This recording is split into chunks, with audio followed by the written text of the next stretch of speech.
اعوذ باللہ من الشیطان الرجیم بسم اللہ الرحمن الرحیم۔ عزیز ناظرین، آج ہم آپ کو تاریخ اسلام کے ایک ایسے عظیم واقعے کے بارے میں بتانے جا رہے ہیں جو حق اور باطل کے درمیان ہونے والی پہلی بڑی جنگ تھی۔ یہ جنگ نہ صرف مسلمانوں کے لیے ایک آزمائش تھی بلکہ اللہ تعالیٰ کی مدد اور نصرت کا ایک واضح ثبوت بھی بنی۔ آئیے اس تاریخی جنگ کے تمام پہلوؤں پر تفصیل سے روشنی ڈالتے ہیں۔ جنگ بدر کا پس منظر سمجھنے کے لیے ہمیں ہجرت مدینہ کے بعد کے حالات پر نظر ڈالنی ہوگی۔ جب رسول اللہ اور صحابہ کرام مکہ مکرمہ سے ہجرت کر کے مدینہ منورہ تشریف لے گئے تو قریش مکہ نے مسلمانوں کے خلاف سازشیں جاری رکھیں۔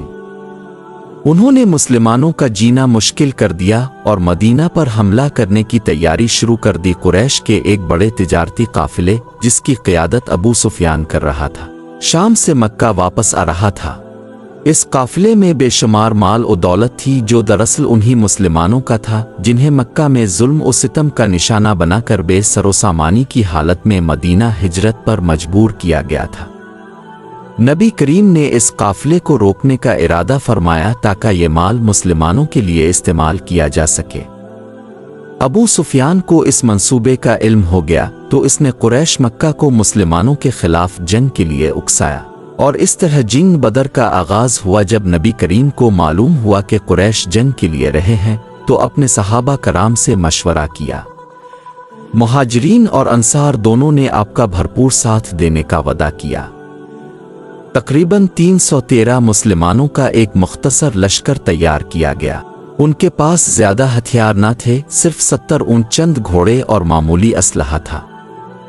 اس کے برعکس قریش کا لشکر 1000 سے زائد افراد پر مشتمل تھا جن کے پاس جدید ہتھیار، گھوڑے اور وافر مقدار میں سامان جنگ موجود تھا۔ رسول اللہ نے بدر کے میدان میں پڑاؤ ڈالا اور ایک حکمت عملی کے تحت کنویں کے قریب خیمہ لگایا تاکہ پانی تک مسلمانوں کی رسائی رہے اور دشمن کو مشکل کا سامنا ہو۔ حضرت حباب بن منذر نے مشورہ دیا کہ پانی کے قریب پڑاؤ ڈالنا زیادہ فائدہ مند ہوگا تاکہ دشمن کو پیاسا رکھا جا سکے۔ نبی کریم نے اس تجویز کو قبول فرمایا اور مسلمانوں کی پوزیشن مزید مضبوط ہو گئی۔ 17 رمضان المبارک 2 ہجری کو بدر کے میدان میں یہ تاریخی جنگ شروع ہوئی۔ مسلمانوں نے اللہ پر توکل کرتے ہوئے میدان جنگ میں اپنی صفیں درست کیں۔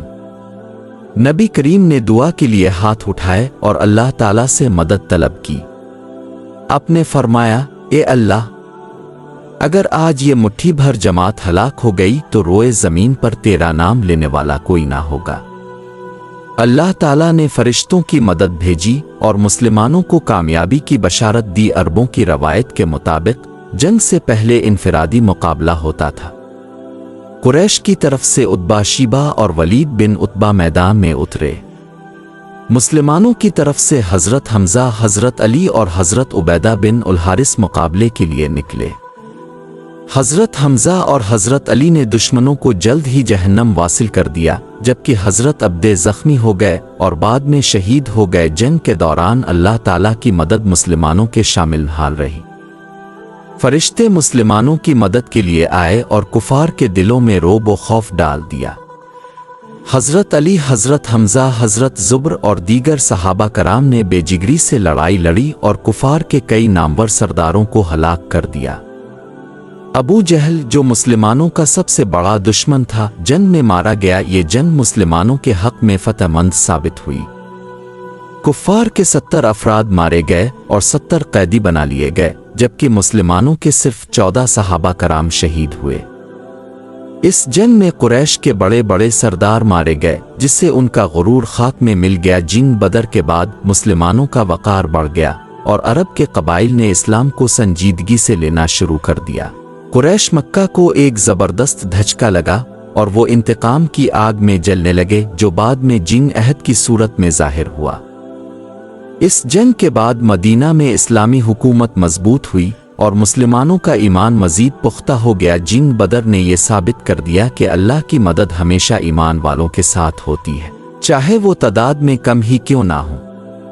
یہ جنگ حق اور باطل کے درمیان ایک تاریخی معرکہ تھا جس میں باطل کو شکست ہوئی اور حق کو فتح نصیب ہوئی۔ یہ تھی جنگ بدر کی مکمل داستان۔